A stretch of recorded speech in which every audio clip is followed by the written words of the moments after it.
டேய் இதை கொஞ்சம் பாரு. நீங்க பாரா. நீ இருப்பது வெகு தூரம், என்னடா சிரிக்கிறீங்க? நான் இருப்பதும் வெகு தூரம்.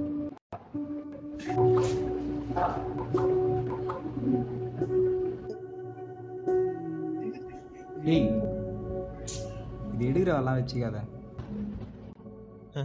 அவதே உன்னை விட்டு போயிட்டா, இன்னும் எதுக்கு இதெல்லாம் வச்சிருக்க? டேய் வேலையை பாடுறா. எவ்வளவு சொன்னாலும் கேட்க போறது இல்ல.